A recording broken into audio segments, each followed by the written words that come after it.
step to invest in yourself? CFA Society Nigeria is at your disposal, promoting the highest standards of investment practice in Nigeria. As an affiliate of CFA Institute, CFA Society Nigeria seeks to promote the highest standards of investment practice in Nigeria and to provide a vibrant community in which its members and other key players in the investment industry can interact and grow. When you have the CFA charter, you're globally recognized. Take advantage today by writing the CFA exam and joining us at CFA Society Nigeria. For more information, visit us at cfasocietyn.org. CFA Society Nigeria, making finance a force for good. Money Talks. Money Talks. Money Talks. Money Talks. Money Talks with CFA Society Nigeria. Let's talk about money.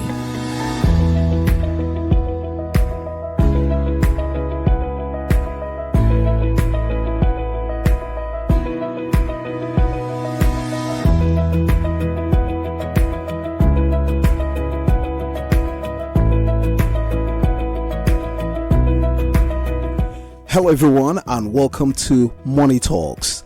I am Smart Uzechi. Money Talks is a financial literacy program and is brought to you by CFA Society Nigeria. Today, my guest on the program is Adeola Gbadebo. Adeola Gbadebo is a relationship manager at Corporate and Investment Banking Division in one of Nigeria's leading money deposit banks. She has over 15 years experience across commercial and corporate banking in Nigeria. Adeola is a chartered financial analyst and an associate of the Chartered Institute of Bankers Nigeria, ACIB. She holds an MBA from Alba Graduate Business School as an AG Leventis Foundation Scholar. She has attended various management training courses including Wharton Business School and Euromoney's London School of Corporate Finance. Adeola is passionate about learning, reading, teaching, and traveling. And this evening, we're going to be talking about tips to making better financial decisions, knowledge, and behavior. But first, let's make welcome Adeola to the studio.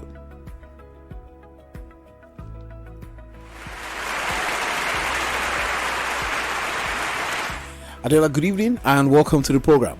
Good evening. Thank you. I'm pleased to be here. Absolutely. We'll take a very quick break now. When we come back, we will be talking to Adeola on tips to making better financial decisions, knowledge, and behavior. Please do join us again.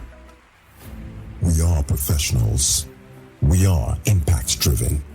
We are CFA Society Nigeria, a member society of the CFA Institute Global Network of Societies.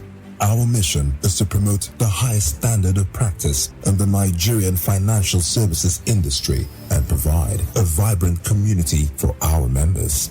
The CFA Charter signals the holder's commitment to professional excellence. As thought leaders, we collaborate with stakeholders to ensure adherence to ethical standards, better education for professionals, and to build market integrity. We are the leading voice for advocacy in the finance and investment industry in Nigeria. To partner with us or become our member, visit us at cfasocietyn.org for more details. CFA Society Nigeria, making finance a force for good. Money Talks. Money Talks. Money Talks. Money Talks. Money Talks with CFA Society Nigeria. Let's talk about money. Adeola Gbadebo is our guest on Money Talks today, and we're discussing tips to making better financial decisions, knowledge, and behavior. Adeola, let's get straight into the business of the day. You know, sometimes they say that knowing something is already half the battle. It's like you've made the halfway to the journey. But I want you to tell us, what role would you say that financial knowledge plays in making better financial decisions? All right. Thank you for that question. Actually, just like you've alluded to, everything starts with knowledge, because without knowledge, you don't even know what you know or what you don't know. So for making better financial decisions, you actually need to know a couple of things, which we can see as the foundational things you need to know. So it's really important when we talk about knowledge of financial goals, financial instruments, financial skills. And then it's important because most people actually have financial goals. They want to save for something, they want to achieve something, they want to be able to retire without stress. So if you look at most people's New Year resolutions, given that we are still in the first quarter of 2024, you see a lot of this. And I would say the financial knowledge is about the foundation that you can actually then build on to achieve anything you set out to do financially. So does it have to do with someone's educational qualifications? Like I read in your profile here, do I have to go to Alba to go and get a financial degree or get a CFA, be CFA certified? Oh, not really. Actually, when we talk about knowledge, we're talking about the basics here. You don't need extra smart to be able to manage money. Otherwise, you would only see millionaires, billionaires, or people that are meeting their financial goals are only educated people. I mean, an average person, regular people can actually gather the necessary knowledge, to improve their financial decisions. As you can see, people run businesses. You have market women, you have regular people manage money, and sometimes, which we will get into later, what we've talked about behavior. Some people actually pick up this knowledge informally if they live, in a home or are exposed to areas where financial knowledge is just the normal talk of the day. So you don't necessarily have to have all the qualifications to be able to manage your money. It's just money matters, basically. All right. So talking about that now, tell us how individuals can then go ahead to improve their financial literacy so that they can make these informed financial choices you're talking about. Excellent. So I think, like we said, the first start is actually gaining knowledge about what you need to know. And then in today's world, the avenues are many. You can read books, you can, join like this program where we're having this interesting chat this evening. You could decide to listen to audiobooks. You could decide to actually listen to podcasts, and then the opportunities are enormous. However, like we said, we want to keep it, basic to the basic things. So you want to learn about budgeting, you want to learn about saving, you want to learn about setting goals, smart goals. You want to learn about investments, you want to learn about managing debt and credit, and you just want to learn about what works for you, your goal, and how you can use this knowledge to actually further your personal goals, basically. And the opportunities are everywhere. Yeah. Adeola Gbadebo is the one you're hearing her voice on Money Talks here this evening. We're talking about tips to making better financial decisions, knowledge, and behavior. You can be part of the program by calling the telephone number 0700 923 923 923. That's 0700 923 923 923. You can also send us messages on WhatsApp 0817 313 6193. You can ask any question about finance, and what we're talking about this evening, tips to making better financial decisions. You can ask those questions, and Adeola will be providing answers to all of them. This is a financial literacy program, as you heard from the beginning. So whatever it is that is bothering you financially, please do put it across as a question to us here this evening, and be sure that Adeola will answer. So Adeola, you started to talk about the basics, of financial knowledge and all of that. So just put it in perspective. You mentioned that perhaps you have to go deeper now, giving us details of those basic and essential knowledge that are needed for sound financial foundation. Yes, thank you, Smart.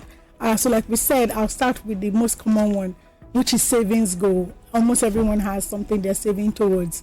Either you're saving to buy a new car, saving to get an apartment, saving to travel, or saving for the future, for retirement. So typically, you need to know about savings and the different, ways and means by which you can save. And that said, typically, you would then have to start with how you earn, how you spend, which will lead us to budgeting. And as we increase our knowledge of that, there are so many ways that people actually budget. Some people use envelope method, which some people might feel might be a little outdated, given everything is, on apps these days.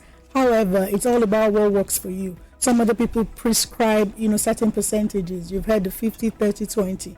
Some say maybe 50% of your earnings should actually be targeted at your needs, the expenses that are important for your daily living, while you have some for wants and then you have some for goals. So it's important to look at budgeting as well, because that's when you're able to actually save or earmark some portion of your earnings to savings. So that's two.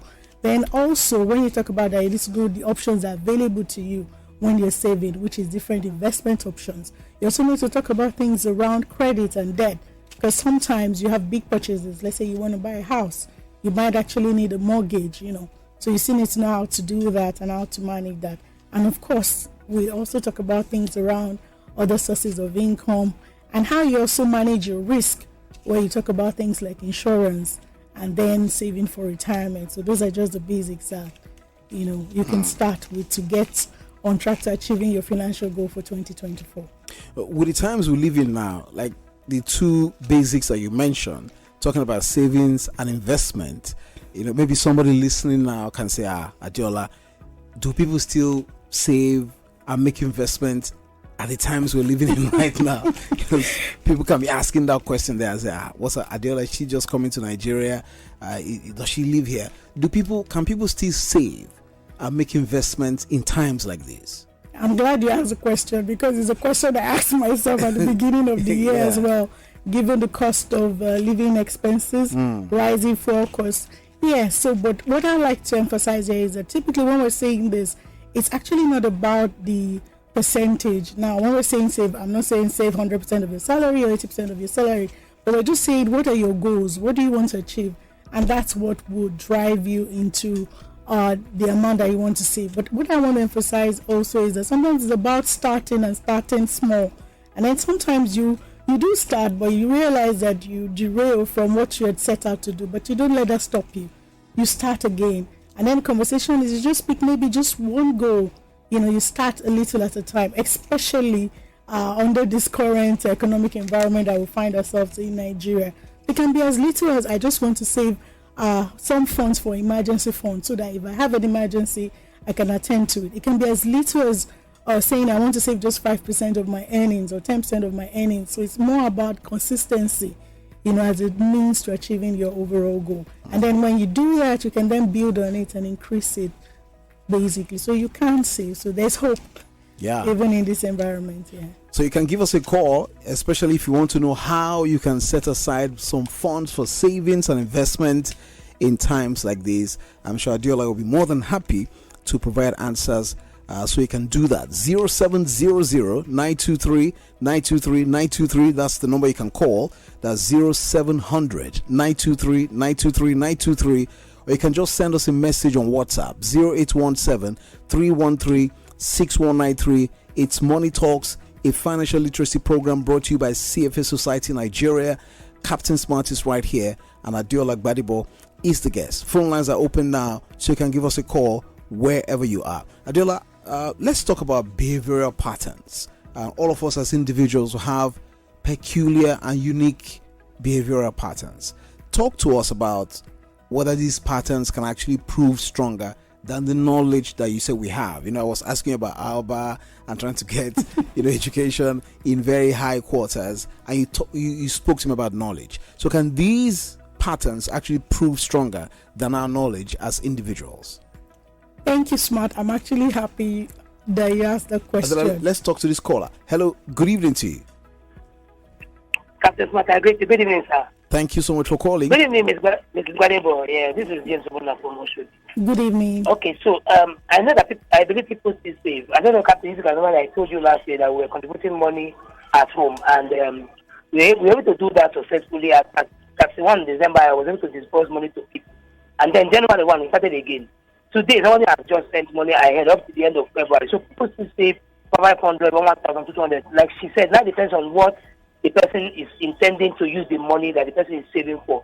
But the question I want to ask is, I don't know if you can help me answer this question. The question I want to ask is, if I'm saving towards a car, buying a car, or saving towards doing something, and then I know that, okay, at the time I checked, the price of this thing was around 1.5 million, and I said, okay, let me start saving. Before I was able to save that 1.5 million finish, and the thing I'm saving for has jumped to 1.7. So how do I cover for the rising? Is it inflation now or what? How do I cover for each while saving? I don't know. Is there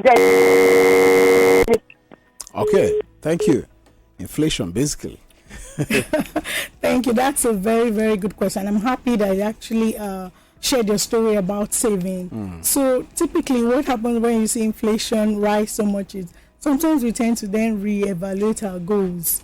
So probably before I could afford a 1.5 million naira car, maybe in terms of inflationary environment, I need to reevaluate whether I can actually still buy that particular car, within that time frame. So this is where it comes back to going to the drawing board to reevaluate your goals. So you want to look at it. Do I want to save for longer than I'd earlier planned?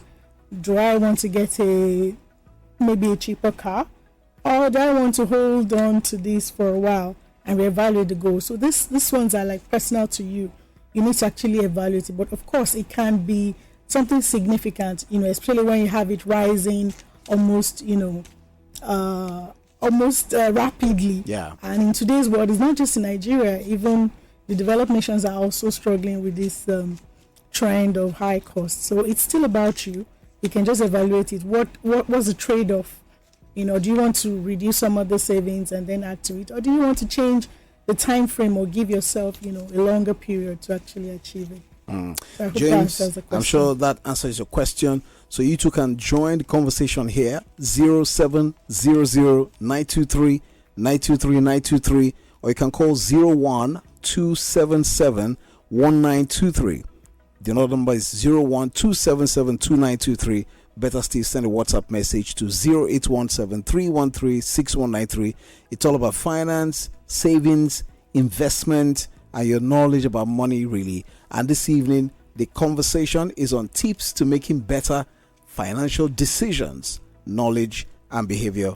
And Adeola Gbadebo is our guest. So let's get back to those patterns now. Okay, yes, just like you said, I know we started by saying that knowledge is 50%, you're halfway there.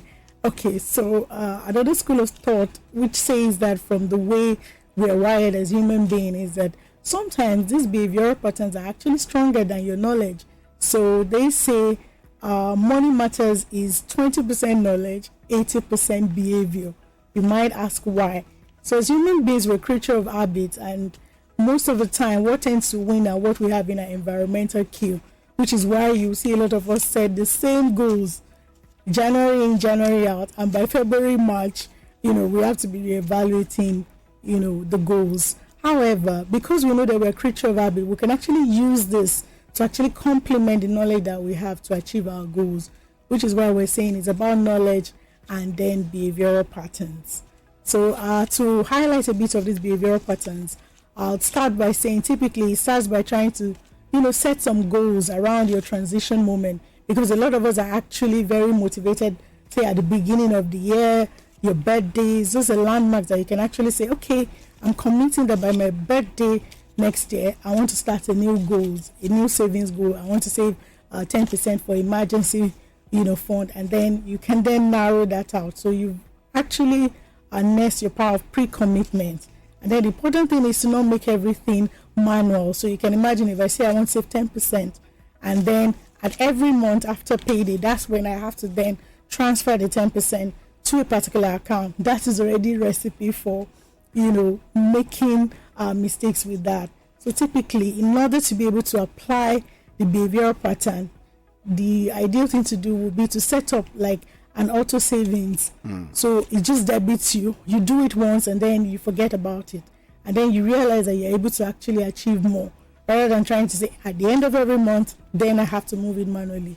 So those are the ways that we can actually use behavioral patterns to advantage in complementing our knowledge of financial matters. Beautiful. Adeola, one reason I love this program so much is because it's seeker sensitive. It deals with issues people are going through on a daily basis, albeit financially. And I'm sure, just like what James Obona, the last caller, said, part of what I asked as well, for you to tell us how people can just deliberately set aside these set these financial objectives, in these kind of times that we're living in. I mean, things are hard. People can hardly even feed normally, as they used to do. We talk about 3 square meals. I wonder whether people are doing 3 square meals, these days, or people are even hardly going by one. Whether people can deliberately be setting the financial objectives in these hard times, and just like James asked, can one still plan and follow through with those plans in the face of so much inflation and upheavals, where you go to bed today, you wake up the next morning, what you bought for a particular price today is no longer the same price. Your income has stayed the same, and all of that. Please talk to us about this. Okay, thank you, Captain Smart. So just like I said, the best way to look at it is to actually start small. So of course, I know you want a lot of things. You want to save for a lot of things. You have a lot of financial goals. But what I've said in these times, the best approach might be to actually start small. Just choose one goal that you're most passionate about, that is, most pressing to you.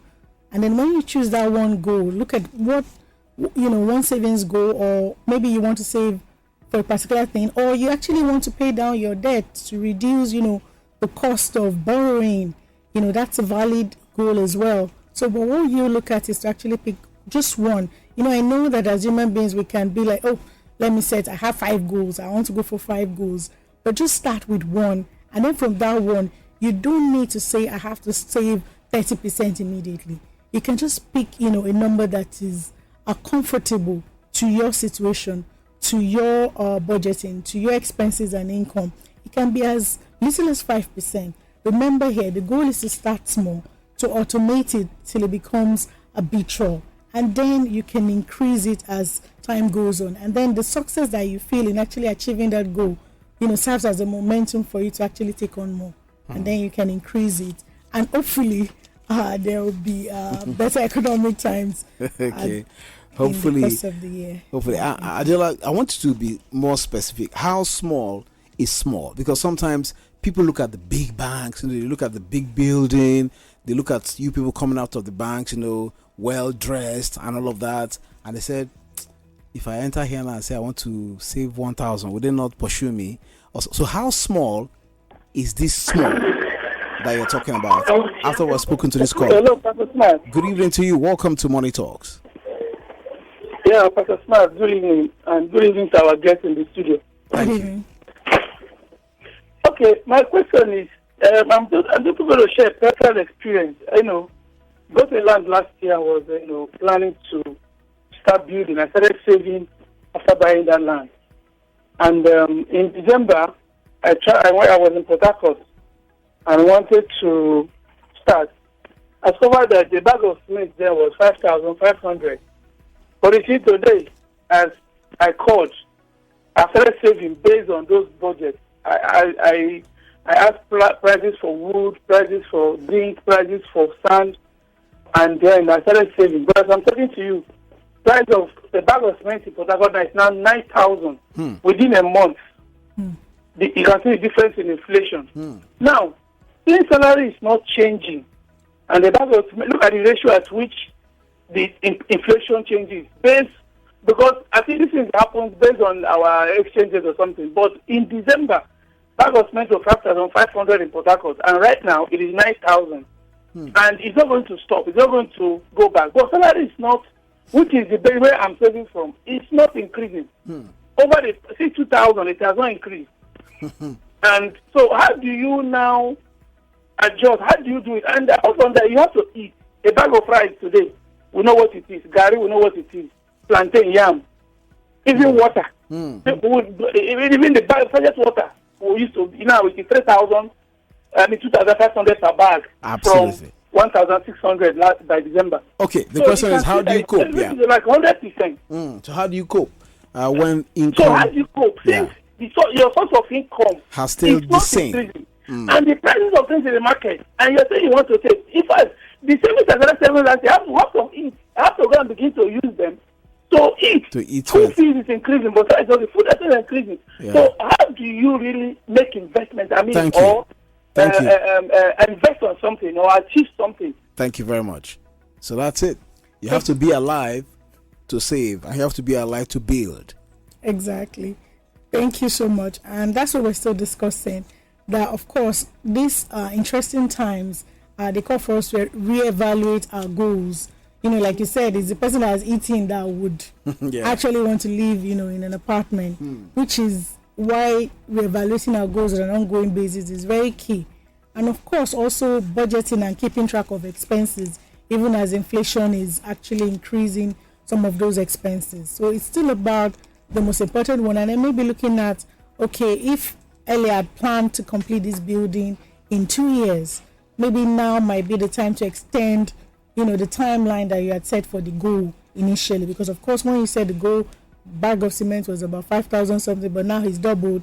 So maybe what would have taken you maybe like 2 years now will take 3.5 years or 4 years as you're looking at it. And then when there are opportunities in the future, you can then, rearrange it. So it's actually about looking at the goals, reprioritizing, and then also giving yourself, room to actually do that. Thank you so much. So, Adeola, before we let you go, I'd like you to tell the listener out there, just share with them what you think are the tips, more tips for making these sound financial decisions that will help them to stay afloat in times like this, because whether we like it or not, when we earn this money, we just have to set some aside. For the rainy day will always come. You need a home, you have to set aside to build yourself a modest home. So the tips to be able to do that at these times. Okay, thank you. I think the major tip I like to say is that sometimes when the economy or the environment feel overwhelming, we might be tempted to just throw in the towel and not do anything. But my tip today is that start small. Just pick something small and be consistent with it. It doesn't have to be 100%, 80%, but just pick something that is important to you. Scale it small to the lowest level that you can start with. Start with that. And then as you go, you can scale it up. And then hopefully when the economy actually picks up, you can then revise those plans. But key, start small, automate it, so that your behavior can actually complement the knowledge that you have. And then you achieve your goals. I was asking you to define small. Can a bank actually turn somebody back and say, we don't deal with this kind of money here? Okay, no, so typically most banks have savings products at different level. I mean, some even have Isusu or the contribution, app on their mobile, banking applications. It doesn't preclude you. And you know that even typically banks are highly regulated. So there are, minimal interest rates that should be on those savings accounts. No, you can't save. And there are different types of bank as well, that can cater to everyone's needs. So it's really all about the one you choose. You can save as little as 1,000 daily. If you earn daily, you can't save daily, and you can't save maybe 500 daily, 1,000 daily. It all accumulates. So it's really about the personal, situation of everyone. And there's a bank and there's a product for everyone out there. So don't be intimidated by the big buildings. No, it's not about and by that. the beautiful people that come out of it with all their fine dresses. Now say, do I belong to this kind of place? So Adeola says, don't be intimidated. Adeola Gbadebo has been our guest on the program this evening. Adeola Gbadebo, CFA, is a relationship manager at Corporate and Investment Banking Division in one of Nigeria's leading money deposit banks. Adeola Gbadebo, thank you very much for your time on Money Talks this evening, and we hope you find time to come again. Thank you. Thank you for having me. Thank you very much. And that's our show for today. Please do check us out on social media, www.cfasocietyng.org. That is on the website. And of course, you can go on LinkedIn, Facebook, Instagram, and of course on YouTube at CFA Society NG, and get more details on the program and of course on the society. And of course there's a podcast. You can also search out for it on those social media platforms. Till we come your way again next time, be sure to make wise financial decisions wherever you are, because at CFA they use finance as a force for good. Smart Uzechi is my name. Have a wonderful evening.